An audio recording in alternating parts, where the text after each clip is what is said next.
আসসালামু আলাইকুম ওরহমতুল্লাহ। উত্তর প্রদেশের সম্ভল জামা মসজিদ, উত্তর প্রদেশে একটি জায়গা রয়েছে, সে জায়গার নাম হচ্ছে কি সম্ভল। এই সম্ভল জামা মসজিদে হিন্দুরা বলছে নাকি এখানে হরিহর মন্দির রয়েছে। এই হরিহর মন্দির বলে সম্ভল জামা মসজিদে তারা এসে আক্রমণ করেছে এবং আক্রমণ করেছে সেখানকার যারা হিন্দু রয়েছে তারা সেই সম্ভল জামা মসজিদের, ওটি হচ্ছে কি উত্তর প্রদেশের একটি বিরাট বড় মসজিদ, উত্তর প্রদেশের মধ্যে সবথেকে বড় মসজিদ বললেই চলে। তাহলে এটি সবথেকে উত্তর প্রদেশের মধ্যে সবথেকে বড় মসজিদ হচ্ছে সম্ভল জামা মসজিদ। এই সম্ভল জামা মসজিদে তারা বলছে নাকি যে এখানে হরিহর মন্দির ছিল।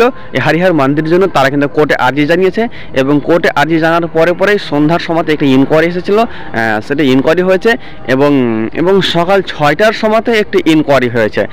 তাহলে সকাল 6টার সময়তে একটি ইনকোয়ারি হয়েছিল। সেই ইনকোয়ারিতে পাবলিককে, সেখানকার মসজিদের যে কমিটি রয়েছে তাদেরকে জানানো হয়নি।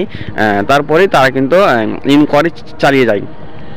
যখন তারা ইনকোয়ারি চালিয়ে গেল বা ইনকোয়ারি ওরা যখন চালাচ্ছিল তখন কিন্তু সেখানকার পাবলিক এসে কিন্তু জমে গেল। যেখানকার পাবলিক হচ্ছে কি মসজিদের যেগুলো পাবলিক রয়েছে, মসজিদের কমিটি রয়েছে, তারা কিন্তু আসলে এবং গ্রামের লোক সবাই চলে আসলো। এসে দেখছি যে এখানে মসজিদের ভিতরে মসজিদকে খোদাখুদি করছে, মসজিদের জমিনকে খোদাখুদি করছে এবং সেখানকার যে পানিগুলো যে রয়েছে উজু করার পানি, সেই পানিগুলোকে খালি করতে বলানো হচ্ছে। তখন সে পাবলিক এসে যখন জমে গেল, ওখানে সরকারি পুলিশ প্রশাসন অনেক ছিল। পুলিশ প্রশাসন কী করলো, পাবলিকের উপরে লাঠিচার্জ করতে আরম্ভ করলো।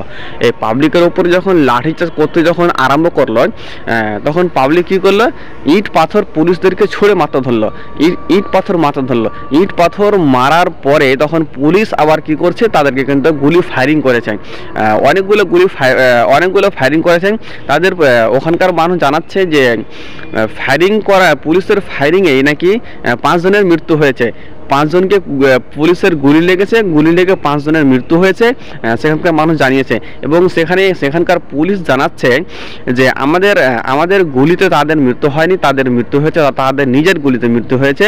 ছাদের উপর থেকে তারা গুলিবাজি করছিল, তাদের গুলিতে তাদের মৃত্যু হয়েছে। কিন্তু ওখানকার লোক জানাচ্ছে যে না, আমাদের এখানে কোনো গুলিবাজি হয়নি, আমাদের এখানে ইট পাথর চলেছে এবং তারা কিন্তু গুলিবাজি করেছে। তারা গুলি করে আমাদের এই 5 জন মানুষকে তারা গুলি করে হত্যা করেছে এবং তারা গুলি করে মেরেছে। কিন্তু পুলিশ কোনো সময় সেটি স্বীকার করছে না। কিন্তু পাবলিকের ইট পাথরে অনেকগুলো অফিসারকে, অনেকগুলো পুলিশকে তাদেরকে কিন্তু আঘাত লেগেছে, তাদের ভালো জখম হয়েছে। কিন্তু তাদের পক্ষ থেকে কোনো মানুষের মৃত্যু হয়নি, কিন্তু পাবলিকের মধ্যে থেকে 5 জন পাবলিকের মৃত্যু হয়েছে। এই যে শাহী জামা মসজিদকে হরিহর মন্দির বলার জন্য, জামা মসজিদকে হরিহর মন্দির বলার জন্য, হরিহর মন্দির করার জন্য তারা কিন্তু প্রস্তুতি লাগিয়ে রেখেছে, তারা কিন্তু প্রস্তুতি লাগিয়ে দিয়েছে যে ওটা নাকি হরিহর মন্দির ছিল। এবং পরস্পর মুসলিমদের মসজিদের উপরে অ্যাটাক করে যাচ্ছে তারা, হিন্দু সংগঠন তারা অ্যাটাক করে যাচ্ছে এবং অ্যাটাক করছে। বাবরি মসজিদকে ভেঙে রাম মন্দির করে নিল এবং সেখান থেকে জ্ঞানবাপী মসজিদ ছিল, জ্ঞানবাপী মসজিদকে আবার তারা নাকি দখল করার জন্য তাদের ওখানে কিন্তু কেস চলছে, এখনো কেস ফাইনাল কিন্তু হয়নি। তারা কেস চালিয়ে যাচ্ছে এবং মুসলিম পক্ষ থেকে কেস চালাচ্ছে এবং হিন্দু পক্ষ থেকে কেস চলছে। এবার চলে আসলো সম্ভল জামা মসজিদ আবার কি হবে না হবে সেটা আল্লাহ রাব্বুল আলামিন ভালো জানেন। কিন্তু আপনাদের মতামত কি? আপনাদের মতামত যে মসজিদকে মন্দির ভেঙে কি মসজিদ বানানো হয়েছে না ওখানে মসজিদ ছিল?